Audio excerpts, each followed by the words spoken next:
Olá!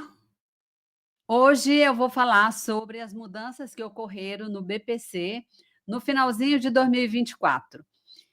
Eu sou a Leide, para quem não me conhece, sou advogada, sou uma mulher de pele branca, cabelos curtos, castanhos, uso óculos e hoje estou vestindo uma blusa marrom com detalhes vermelho nas mangas.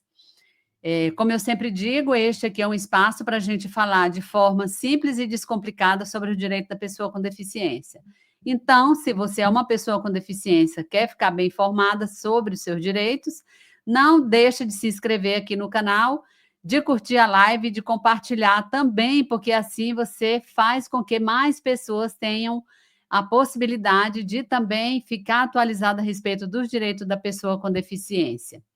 Então, gente, no finalzinho de 2024, foi promulgada a Lei 15.077 de 2024, que alterou a Lei Orgânica da Assistência Social, lei esta que prevê o BPC. As alterações eram muito preocupantes.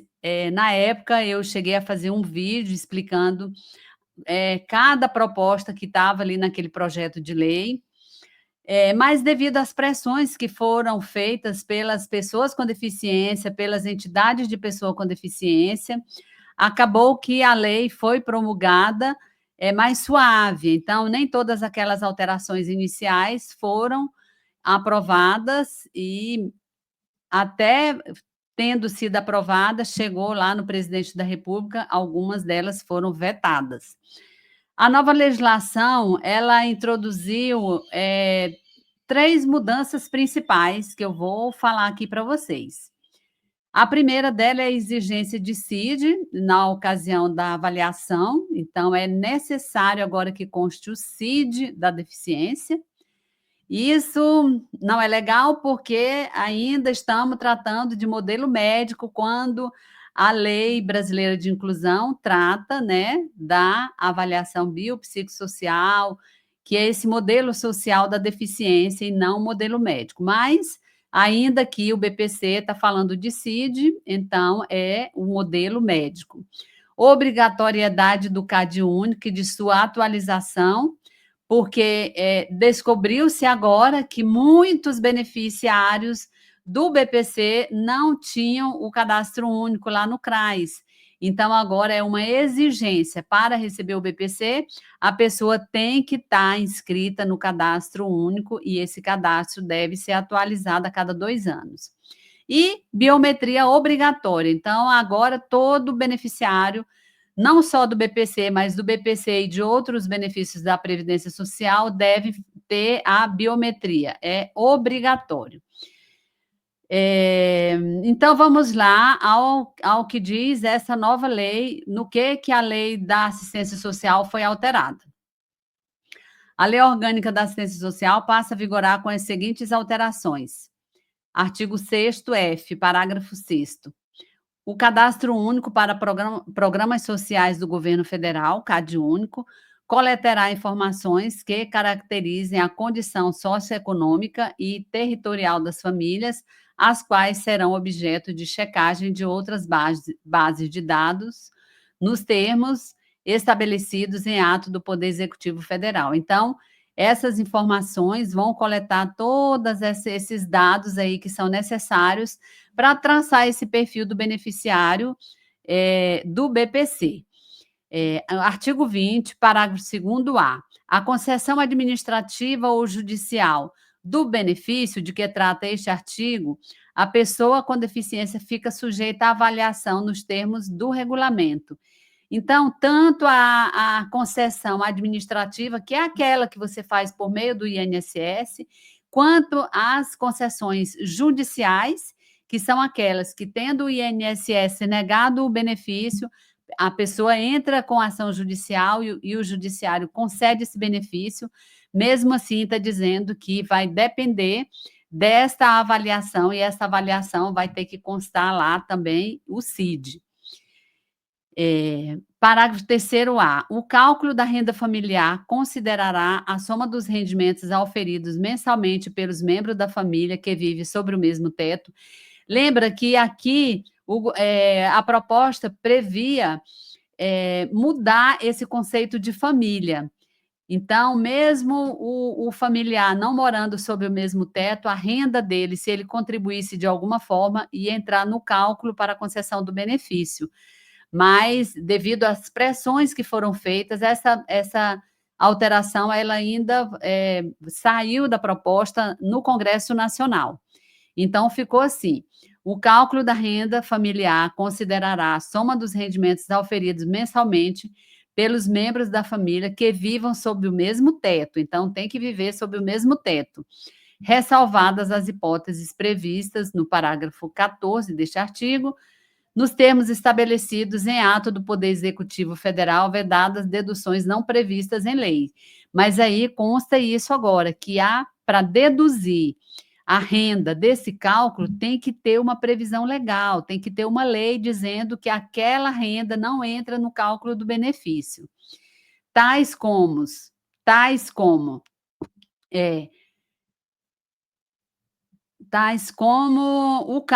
não entra no cálculo renda do BPC, aqueles valores previstos em lei como o valor de outro BPC, ou de benefício previdenciário de até um salário mínimo recebido pelo mesmo grupo familiar, os valores de contrato de aprendizagem, de estágio supervisionado e valores recebidos a título de auxílio financeiro temporário ou de indenização por danos sofridos em decorrência de rompimento e colapso de barragens. Então, já especificou aqui quais são essas rendas que não vão entrar no cálculo da renda per capita familiar.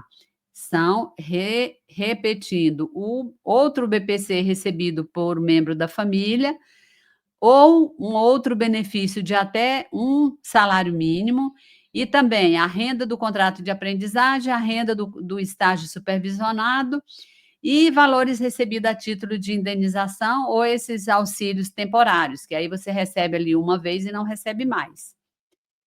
Parágrafo 12b.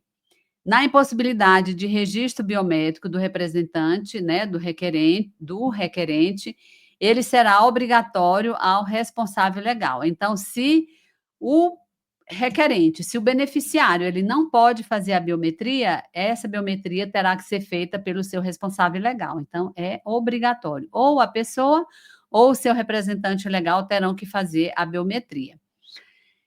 Os beneficiários, quando não estiverem inscritos no cadastro único ou quando estiverem com o cadastro desatualizado há mais de 24 meses, deverão regularizar a situação naqueles prazos lá que já constam da lei. 45 dias para município de pequeno porte, até 50 mil habitantes, e 90 dias para os municípios maiores, médio e de grande porte, com população acima de 50 mil habitantes. O prazo será contado a partir da efetiva notificação bancária ou por outros canais de atendimento. Então, esse prazo de 45 dias e de 90 dias será contado a partir dessa notificação aí que você vai receber, ou pelo banco ou por outros canais, né, ou mesmo algum canal do INSS.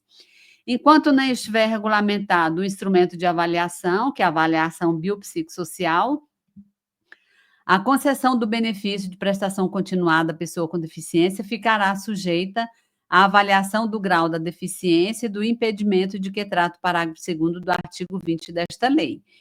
Então, gente, essa avaliação ela é composta pela avaliação médica e pela avaliação social realizadas, a avaliação médica pela perícia médica federal e a social pelo Serviço Social do INSS. A exclusão da deficiência leve, que estava também na proposta, ela foi vetada pelo presidente da República, porque lembram que na primeira proposta estava lá que só iriam receber o BPC as pessoas que tivessem deficiência grave ou moderada. As pessoas que têm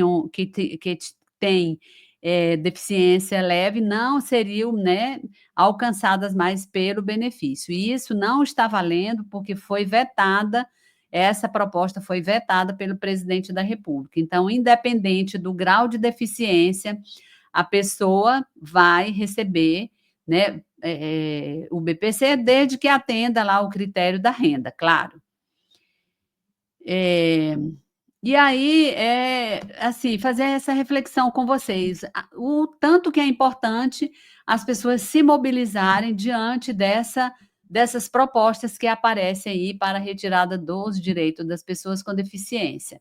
Essa mobilização que ocorreu fez com que houvesse alterações, mas que essas alterações fossem mais brandas, porque essa proposta, por exemplo, de mudar o conceito de família, de mudar essa questão, né, da exclusão da deficiência leve, tudo isso não consta da proposta, porque a pressão popular fez com que ela saísse, ou no Congresso, ou fosse vetada pelo presidente da República.